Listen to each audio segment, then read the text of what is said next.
Welcome to Book Summary Podcast, your gateway to personal transformation. Each episode delivers big ideas from the world's most impactful books on mindset, productivity, and success, all in just a few minutes.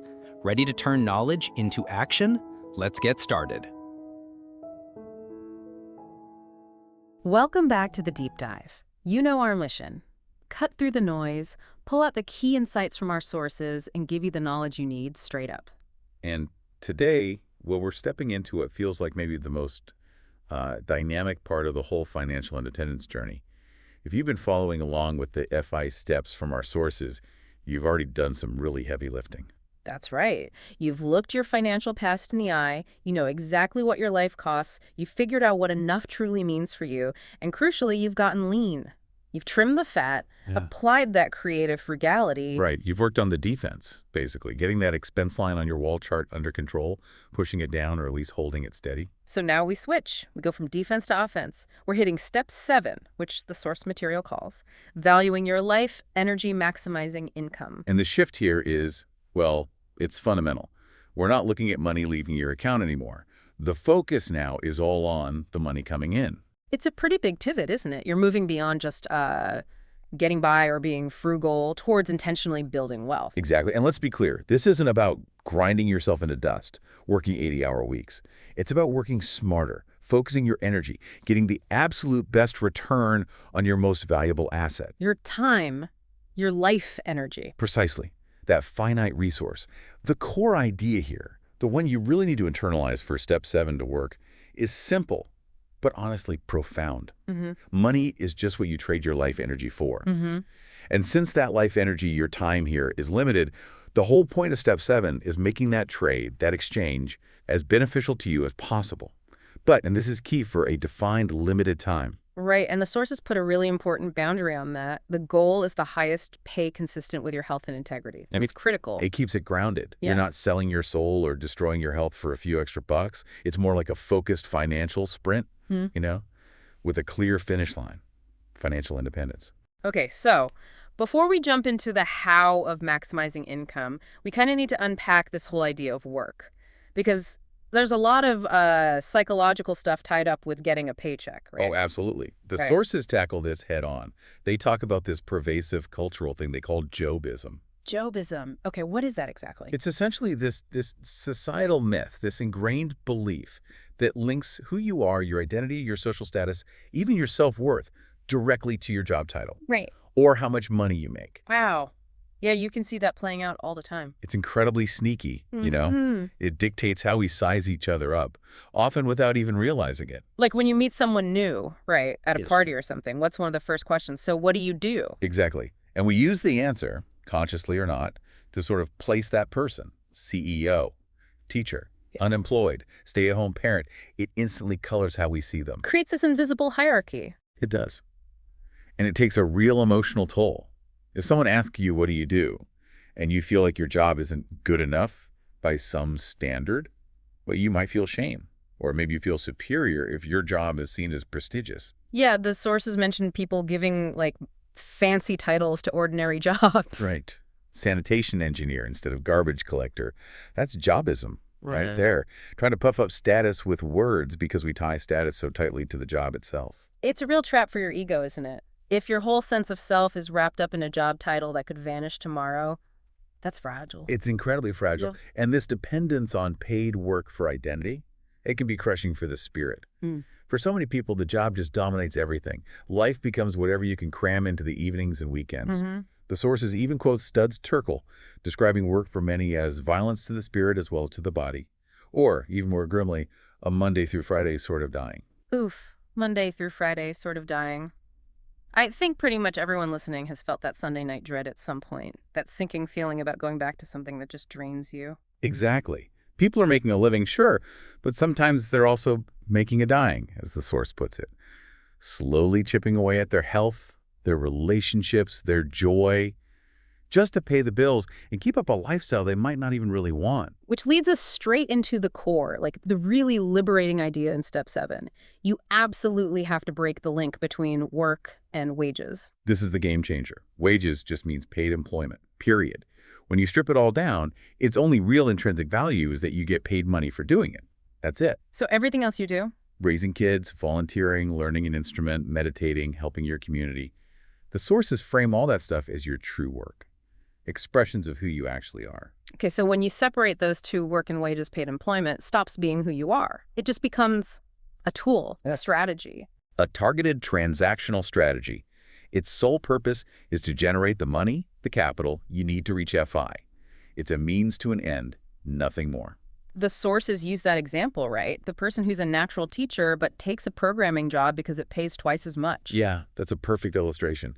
Imagine someone who's just wired to teach, loves connecting with students, but they force themselves into a coding job for the money. That disconnect, day after day, sitting in a cubicle when your heart's elsewhere, that has to create some serious internal friction. It absolutely does. And the sources draw a direct line from that kind of spiritual compromise to practical financial problems. Yep. They suggest it can show up as just chronic low-level unhappiness or weird physical symptoms, or, and this is really relevant for FI, it can lead to racking up credit card debt. Wait, credit card debt? Because you hate your job? How does that work? Well, think about it. If you're essentially selling your soul, doing something that feels wrong or draining for 8, 9, 10 hours a day, don't you feel like you deserve something? A reward. Ah, okay, so the spending is like compensation. Exactly. The credit card becomes the way you pay yourself back for the daily grind, the spiritual wear and tear. You buy the fancy gadget, the escape vacation, the new car. Not because you truly need it, but because you feel owed for enduring the job. You're basically buying little hits of temporary happiness because most of your time is spent feeling miserable. Wow. But when you break that work wage link, you take back the power. Right. You stop defining yourself by your job title. And you start asking different questions, like, okay, I figured out enough back in step 4. How much money do I actually need for a fulfilling life? Yeah. And if you're earning more than that... Is that extra money serving a clear purpose, like getting you to FI faster? Precisely. If the answer is yes, then suddenly the daily grind isn't a life sentence anymore. It's a mission. You realize you are choosing to earn this money without compromising your health or integrity, remember, for a limited time. That knowledge just completely changes how you feel about your 9 to 5. It becomes temporary, intentional. Yeah, exactly. Which flows perfectly into the practical side of step 7, the actual strategy of maximizing that income. Okay, so we've got the mindset shift. The job is now a tool, a vehicle to generate capital for freedom. Right. So if it's a tool, you want that tool to be as effective as possible, don't you? You need to make sure that vehicle is running at peak efficiency. It makes sense. If you're choosing to trade your finite life energy for this period, you want the best possible price for it. You want the maximum return on that time investment. It means ensuring the job really does the job, pays you extremely well for the energy you're putting in. And this mindset gives you leverage, doesn't it? Totally. Because your goal isn't necessarily to stay in that specific job forever. Your goal is FI. So you get more confidence maybe to negotiate harder for raises or to really research other opportunities. Or even to jump ship if something significantly better comes along, better pay, better conditions. Yes, you're actively committing to this period of focused earning specifically to shorten your path to freedom. The sources suggest thinking about these paid employment years almost like preparation. Like you're getting ready for your real work, your true vocation, which starts after FI. You're stocking the financial pond so you can eventually swim wherever you want. But doing that effectively requires being smart about job selection. You can't just take the first offer. No, you have to be a sharp shopper for a job, as the sources put it. Just as careful as you'd be buying a car or picking a mortgage. Yeah. But the main focus here, compensation. Specifically, compensation relative to the real cost of that job. Okay, and this brings us back to something really important from step 2, right? Calculating your real hourly wage, RHW. Crucial. Absolutely crucial for step 7. Most people just glance at the salary, $25 an hour, 40 hours a week. Sounds okay. But that's just the surface number. It's tragically incomplete. It completely ignores all the hidden costs associated with having that job. And the sources are adamant.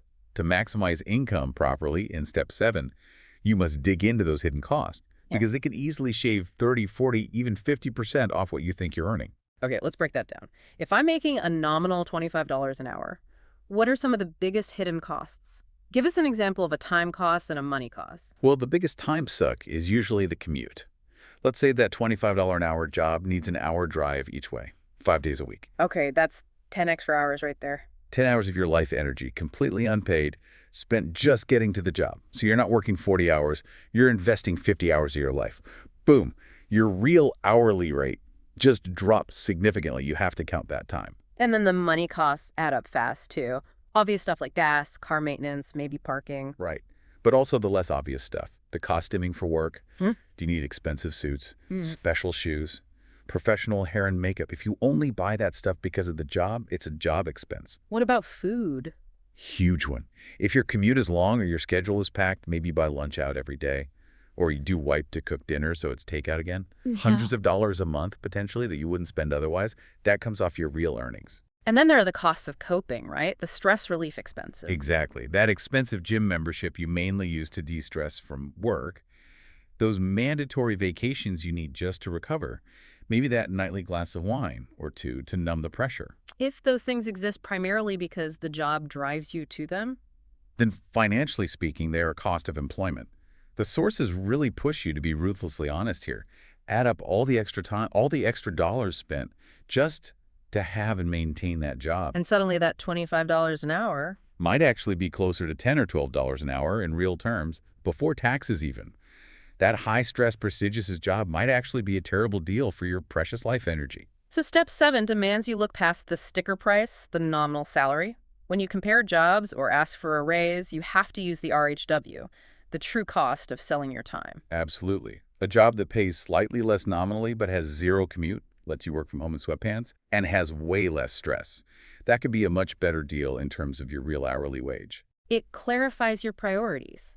You focus on roles that offer high compensation that genuinely justifies the temporary trade-off, considering all the costs. Yeah, maximizing income isn't always about the biggest number on the offer letter. Often, it's about finding the job that demands the least extra time and money just to keep it. Okay, so if the mindset is about valuing your time and the job is just a temporary tool, let's talk about how this actually looks in practice. The sources have a couple of really great stories, right, that show how valuing your time can directly boost income. Yeah, 2 fantastic examples. Let's start with Ted White, the carpenter. Okay. Ted was apparently a super skilled carpenter, had his own remodeling business. But he had this other dream, this big passion. He desperately wanted to be a writer. But the carpentry work just ate up all his time. He felt trapped, so what did he do? He came up with this kind of backwards plan. He wanted more time to write, even if it meant earning less money initially. So he deliberately started bidding his remodeling jobs way higher, like significantly above what he thought the market would bear. Why? What was the thinking? He expected to lose jobs. He figured if his prices were too high, people wouldn't hire him. And voila, he'd have forced himself to have more free time for writing. That sounds risky. What if he just lost all his clients? Well, that's where the interesting part comes in. The sources mentioned Ted already had a stellar reputation, right? Known for top-notch work, reliability. That's key context. So he'd already built the value. Exactly. But, like many people, he was probably undervaluing himself. So when he jacked up his prices, expecting rejection, the opposite happened. Really? Yeah. A lot of his clients were apparently so happy with his past work, they basically said, okay, that's what it costs to get Ted, fine. They valued his reliability and quality more than the lower price of someone else. Wow. So his plan to work less actually made him more money. Dramatically more. His hours doing paid carpentry dropped, but his total income shot up. His stress went down, and he finally had the time and energy to write. The source captures his thought process beautifully. He wondered if it was just luck, or if maybe it was actually good self-esteem. That's powerful. He demanded his true value, and the market confirmed it. He didn't work harder, he worked less, but smarter for more money. That self-valuation piece is huge. It really is. And then you have the story of Nina N., which is just as incredible. It shows how that rigorous tracking, combined with valuing yourself more, can take someone from basically rock bottom right up to a leadership position. Tell us about Nina. Where did she start? Nina started her FI journey pretty much broke. Living with friends, doing chores for room and board, tracking just a few meager expenses.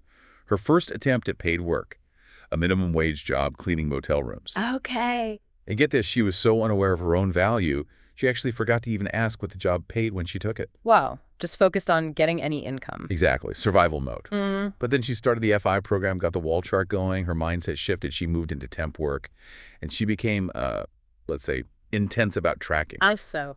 For every single temp assignment, she calculated her real hourly wage, factoring in everything: bus fare, cost of cheap uniforms she had to buy, travel time, everything. Applying that RHW discipline rigorously. Ruthlessly. And that focus created instant results. She could see which jobs were a terrible trade for her time. She started ditching the low RHW gigs fast, doubled her income quickly, then landed a full-time admin assistant job at a hospital over $17 an hour plus benefits. Already a massive leap from motel maid. That's already a success story, but it didn't stop there. Not even close. The real breakthrough came from her volunteer work. Remember that idea of separating work and meaningful stuff from wages? Right. She was volunteering at some big conference. Suddenly, the paid staff walked out some kind of dispute. Chaos ensues. And Nina? Nina didn't see herself as just the volunteer admin. She saw a problem that needed solving. She just stepped up, started organizing things, managing logistics, showing incredible leadership and competence in the middle of the crisis. She demonstrated her capability. Exactly.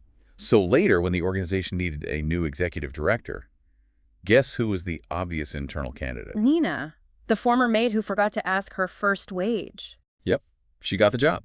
Annual salary, over $48,000. That is an incredible transformation. So incredible the sources share this amazing little detail. When she went to plot her new, much higher monthly income on her physical wall chart, the graph paper wasn't big enough. She literally had to tape extra paper onto the chart just to fit her income line. She went off the charts, literally. Literally and figuratively. Both Ted's and Nina's stories just drive home that step 7, maximizing income, often hinges less on credentials and more on recognizing and then confidently asking for the true value of your skills and your life energy. The wall chart gave Nina that crucial visibility into what her time was actually worth.